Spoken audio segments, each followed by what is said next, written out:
small, repeated acts that shaped who you became when life surprised you. At subah ke 5:30 baje, her alarm buzzed softly in the dark. She didn't hit snooze. She never did. Instead, she rolled onto her side, placed her feet on the cool wooden floor of her small Columbus apartment, and sat still for 10 seconds. That was her first ritual of the day, 10 seconds to breathe before the world asked anything from her. Inhale, exhale, show up with kindness. Every single time, the words had become stitched into her spirit. By subah ke 6:15 baje she was dressed in navy scrubs, hair neatly tied back, a small silver cross necklace resting against her collarbone. By subah ke 7 bajne mein 20 minute baki she was driving her aging Toyota towards St. Matthew's Medical Center, watching the sunrise smear soft pink across the Ohio sky. The hospital never slept, and neither, it seemed, did grief. Emily worked in pediatric care, which meant some days were laughter and stickers and bubble wands, and some days were unbearable. But she had learned something during her first brutal year as a nurse, when she had nearly quit after losing her first young patient. You cannot control outcomes, you can control presence. So she built habits. She learned children's favorite cartoon characters before entering rooms. She kept lollipops in her locker for post-shot bravery. She crouched to eye level before speaking. She listened longer than required. Kindness, repeated daily, became muscle memory. She didn't know that those same habits would soon follow her into a completely different battlefield. A blind date, the invitation, the idea had come from her coworker and best friend, Natalie. You've been single for 2 years, Natalie had declared one afternoon while charting notes. And you spend your days saving toddlers and your nights reading medical journals. You need adult interaction. Emily had laughed. I interact with adults. Their parents. No, you need romance. Emily rolled her eyes. With who? Natalie grinned mischievously. A hospital director. That had gotten her attention. Director of what? Operations. Recently transferred here. Widower. 2 kids. Early 40s. Serious but apparently kind. 2 kids. 40s. Widower. That felt heavy. I don't know, Emily had said carefully. Natalie softened. He asked about the pediatric staff. He noticed you during rounds. Said you seemed calm in chaos. Emily's stomach had fluttered, not with excitement, but nerves. She wasn't glamorous. She wasn't flashy. She was steady. And steady didn't usually make sparks. But then her other habit whispered. Say yes to growth, even when it scares you. So she agreed. The evening, Friday arrived with sharp winter air. Emily stood in front of her closet far longer than necessary. She owned mostly scrubs, cardigans, and sensible shoes. Finally, she chose a simple blue dress, modest, soft, elegant without trying too hard. She left her hair down for once, brushing it carefully until it fell in loose waves over her shoulders. She almost didn't recognize herself. You were just having dinner, she muttered. Still, her heart pounded during the drive downtown. The restaurant was warm and glowing, golden lights visible through frosted windows. Laughter drifted out when the door opened for other guests. She paused outside. Inhale, exhale, show up with kindness. She pushed the door open. The scent of garlic and baked bread wrapped around her instantly. And then she saw him. Tall, dark suit, straight posture. But that wasn't what froze her. 2 small girls sat beside him. One swinging her legs impatiently. One sitting upright, observant and cautious. For a split second, Emily's body reacted before her mind could. Shock, disappointment, embarrassment. This isn't what I prepared for. She had imagined candlelight, adult conversation, maybe awkward flirting, not children. The man stood immediately. Emily. His voice was warm but slightly tense. Yes, she answered softly. I'm Daniel Reed. Up close, she noticed the faint lines near his eyes. Not from age, from responsibility. From loss. I owe you an apology, he said quickly. My sitter cancelled last minute. I tried to reschedule, but you were already on your way. I didn't want to stand you up. He glanced at the girls. These are my daughters, Sophie, Lily. The older one, Sophie, studied Emily with protective suspicion. The younger, Lily, tilted her head curiously. Emily's instincts split in 2 directions. One said, this is uncomfortable. Leave gracefully. The other said, they are children. And children feel rejection immediately. Her nurse instinct won. She bent slightly to their level. Hi, Sophie. Hi, Lily. I'm Emily. Lily squinted. Are you a doctor? Nurse, Emily smiled. Which means I'm the boss of the doctors. Lily gasped. Sophie almost smiled, almost. Daniel looked stunned that she hadn't walked out. You really don't have to stay, he said quietly. Emily straightened. She could feel eyes from nearby tables watching. She felt vulnerable, but then she remembered something she had once told her terrified mother in the air. Hard moments don't require perfection, just presence. She pulled out her chair. Well, she said lightly, we've never been on a blind date with a full audience before. This should be memorable. Daniel exhaled, relief flooding his expression. Dinner begins. The first 10 minutes were awkward. The waiter arrived. Lily couldn't decide between spaghetti and macaroni. Sophie asked bluntly, "Are you daddy's girlfriend?" Daniel choked on his water. Emily blinked, then chose honesty. "I just met your dad tonight." "Then why are you here?" Sophie pressed. Children didn't sugarcoat. Emily smiled gently. "Because sometimes you meet someone new to see if you might become friends." Sophie seemed to consider that. Lily dropped her napkin. Emily instinctively picked it up and requested another. Without irritation, without hesitation, Daniel noticed. Most people, he knew, would feel inconvenienced. Emily felt present. Gradually, conversation shifted. Emily asked about school. Lily proudly described her goldfish. Sophie admitted she loved science. Science, Emily perked up. "What kind?" "Space," Sophie said quietly. Emily's eyes lit up. "Do you know what a nebula is?" Sophie blinked, surprise. They began talking about stars. Daniel sat back slightly, observing. He had prepared himself for polite tolerance at best. Instead, Emily engaged. Not artificially, naturally. At one point Lily spilled her juice across the table.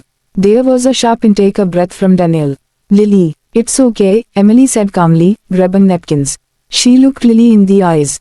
"Accidents happen." Her tone held no annoyance, just reassurance. Daniel watched something subtle happen in his daughter's shoulders. They relaxed. That tiny moment pierced him deeper than he expected. Since his wife's passing 2 years earlier, he had been surviving. Efficient, structured, controlled, but not always gentle. Grief had made him strict, tired, reactive. Emily, however, operated from habit. When chaos appeared, she softened instead of stiffening. A private conversation. Midway through dinner, Sophie excused herself to the restroom, and Daniel accompanied Lily to wash sticky hands. Emily sat alone for a moment. She stared at her reflection in the window. This wasn't romantic. It wasn't polished. It was messy and unpredictable. Part of her felt foolish. Another part felt strangely steady. She had seen far worse surprises in hospital corridors. At least tonight, no one was crying. When Daniel returned, the girls trailing behind him, his voice lowered. "Thank you," he said quietly. "For what?" "For not walking out." She considered the truth. "I thought about it," she admitted. He nodded. "I wouldn't have blamed you. But I realized something," she continued softly. "If someone can't accept that your daughters are part of your life, they don't accept you." The words hung between them. He swallowed. "You're different." She laughed lightly. "That's either a compliment or a warning." "It's a compliment." The rest of dinner flowed easier. The girls laughed. Emily told a funny story about a toddler who tried to bribe her with stickers to avoid a flu shot. Sophie giggled, a real giggle this time. Daniel felt something unfamiliar stir in his chest. Hope. Outside the restaurant, cold air greeted them as they stepped onto the sidewalk. Streetlights reflected off icy pavement. Sophie grabbed her father's hand. Lily tugged her coat tighter. Daniel turned to Emily. "I owe you a proper dinner," he said. She smiled. This was proper, just unexpected. He hesitated. "Most women I've met, they prefer the idea of me, not the reality." "And what's the reality?" she asked gently. He glanced down at his daughters. "I come with responsibility, grief, noise." Emily nodded thoughtfully. "I work in pediatrics," she said. "Noise doesn't scare me." Sophie looked up at her father and whispered, loudly enough for everyone to hear. "I like her." Lily nodded enthusiastically. "She didn't get mad when I spilled." Daniel felt his throat tighten unexpectedly. Children didn't pretend. They sensed energy, and Emily's energy had been calm from the moment she walked in. He looked at her under the streetlight. "You surprised me tonight." She tilted her head. "How? You didn't perform." She paused. That struck her. Because it was true. She hadn't tried to impress him. She had simply defaulted to who she practiced being every day. Kind, present, patient. She shrugged softly. "I guess habits show up when plans fall apart." Daniel absorbed that. Habits. His own habits lately had been survival driven. Check emails first thing, work late, overcompensate, control. Maybe that was why he felt constantly exhausted. He walked the girls to his car. Before getting in, Sophie suddenly ran back to Emily. She hugged her waist quickly, shyly, then ran back without explanation. Emily froze, then smiled. Daniel watched in quiet disbelief. "I'll call you," he said. "I'd like that," she replied. Driving home, the restaurant lights faded in her rearview mirror. Emily replayed the night, not the awkwardness, not the surprise, but the small moments. Lily's relieved smile after spilling juice. Sophie's interest in Nebulae. Daniel's guarded expression slowly softening. She hadn't gone on a date. She had stepped into someone's real life. And strangely, it hadn't scared her. She pulled into her apartment parking lot and sat in the quiet car. Inhale, exhale, show up with kindness. Tonight, she had. Not because she was trying to win someone over, but because it was who she had trained herself to be. She didn't know what would come next. Maybe nothing, maybe everything, but she knew this. The blind date hadn't gone wrong. It had revealed something deeper.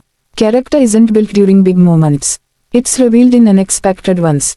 Emily turned off the engine. And somewhere across town, Daniel Reed tucked his daughters into bed, both of them asking when they would see the niceness again. He stood in the doorway after they fell asleep. For the first time in 2 years, the house didn't feel quite as heavy. Because someone had walked into their chaos. And stayed. 3 weeks after the blind date that wasn't a date, Daniel Reed realized something unsettling. He was thinking about Emily every morning. Not in a dramatic, romantic movie way, but in quiet moments. While tying Lily's shoelaces, while reviewing hospital budgets, while sitting alone in his office after everyone left. He kept hearing her voice. "You fix chaos by repeating the right small thing every day." At first, he dismissed it. He was the director of operations at St. Matthew's Medical Center in Columbus. He handled multi-million-dollar decisions, staffing crises, emergency protocols. He didn't need life advice from a 28-year-oldness. And yet, he hadn't felt steady in years. The weight he carried. Since his wife's passing, Daniel's life had turned into structured survival. Wake up, get the girls ready, work 12 hours, come home exhausted, repeat. He was efficient, but not present. He loved his daughters fiercely, Sophie with her serious eyes and endless science questions, Lily with her open heart and constant messes. But love and calm were not the same thing. He slept more than he meant to. He rushed bedtime stories. He answered emails during dinner. He told himself it was necessary. He told himself he was holding everything together. But inside, he felt like he was constantly reacting, never leading. Then Emily had walked into that restaurant. And she hadn't reacted. She had responded, calmly, naturally, like kindness was her default setting. That unsettled him more than any board meeting ever had. The first habit. The next Monday, Daniel woke at subah ke siwa 5 baje. Not because he needed to. Because he chose to. He sat at the kitchen table before the girls woke up. No phone, no laptop, just coffee. The silence felt strange, unproductive, almost irresponsible. His mind screamed, check emails, review schedules, prepare. Instead, he did what Emily had described. He breathed. 5 minutes felt like an hour. But something subtle shifted. He wasn't rushing before the day even began. When Sophie came downstairs, she blinked. You were awake early. He smiled slightly, trying something new. She nodded, accepting it without question. Children always noticed patterns. That was the thing about habits, they were visible. Work begins to change. At the hospital, Daniel tried something radical. He closed his office door for 10 minutes before his first meeting. No interruptions. He wrote one sentence on a legal pad.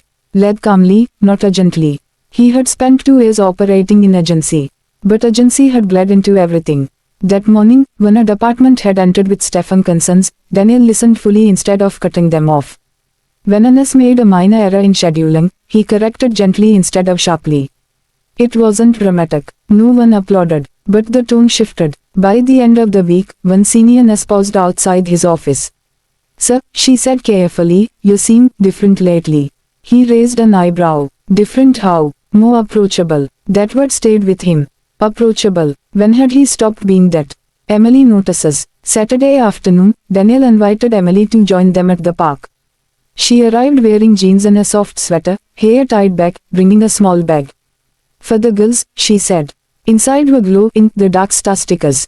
Sophie's eyes lit up instantly. You remembered, she exclaimed. Emily smiled. Space is important. Daniel watched that interaction closely. She didn't try to impress him. She invested in them. While the girls played on the swings, Daniel spoke quietly. I tried your habit idea. She looked curious. Oh, I wake up early now. 10 minutes of nothing. She grinned. How's nothing going? Uncomfortable. She laughed softly. That's normal. He hesitated. I think I've been living in survival mode. Her expression softened immediately, nurse mood activating, but without clinical detachment. That's common after loss, she said gently. He looked out at his daughters. I didn't want to fail them. You won't, she replied. But you can't lead from exhaustion forever. The wind lifted a strand of her hair across her cheek. For a moment, he didn't see just illness. He saw strength, steady strength. The setback. Growth is never linear. 2 weeks later, the hospital faced a crisis, a sudden flu surge that overwhelmed pediatric capacity. Staffing shortages, parents panicking, media pressure. Daniel slipped back into urgency mode instantly. Late nights, short temper, skipped morning quiet time. One evening, Sophie approached him while he worked on his laptop at the dining table. Daddy, not now, sweetheart. She hesitated. You said Fridays were family dinner night. He froze. He had promised that. A new habit. Non-negotiable dinner twice a week. And he had broken it within 3 weeks. Guilt stabbed through him. He looked at his daughter properly. Her expression wasn't angry, just disappointed. And suddenly, he realized something Emily had understood all along. Habits weren't about perfection. They were about returning. He closed the laptop. Give me 10 minutes, he said softly. Then he walked to the kitchen and ordered takeout pizza. It wasn't fancy. It wasn't perfectly planned. But he sat with them. Phones away. Present. Lily spilled soda. He didn't snap. He smiled and handed her a towel. Later that night, he texted Emily. You were right. Small things matter more than big speeches. She replied almost immediately. You came back to the habit. That's what counts. The board meeting. Months passed. Tiny adjustments accumulated. Morning quiet time became routine. Family dinners stabilized. Bedtime reading returned. At work, Daniel implemented structured listening sessions with staff, 10-minute open forums weekly. Morale improved. Turnover decreased. The hospital board noticed measurable changes in operational flow and staff satisfaction. During a quarterly review, one board member said, Daniel, whatever you adjusted in your leadership style, it's working. He paused before answering. I stopped reacting to everything. He didn't mention Emily, but he thought of her. Because the shift hadn't been strategic. It had been personal. He had rebuilt himself through repetition. The question. One crisp spring evening, Daniel returned to the same Italian restaurant where their first chaotic dinner had taken place. This time, the girls weren't seated at the table. But they were nearby, part of a carefully planned surprise. Emily arrived, smiling as she recognized the location. You're brave, she teased. I wanted to honor where this started.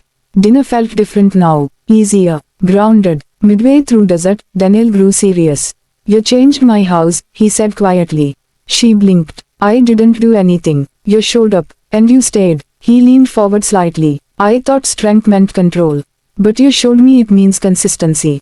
Her eyes softened. Before she could respond, Sophie and Lily suddenly appeared from behind the booth, holding a handmade card covered in glitter. Emily laughed in surprise. Sophie handed it to her. Inside, written in uneven marker. Will you stay in our family? Tears filled Emily's eyes instantly. She looked at Daniel. He didn't kneel dramatically. He didn't create a spectacle. He simply said, we don't need perfection.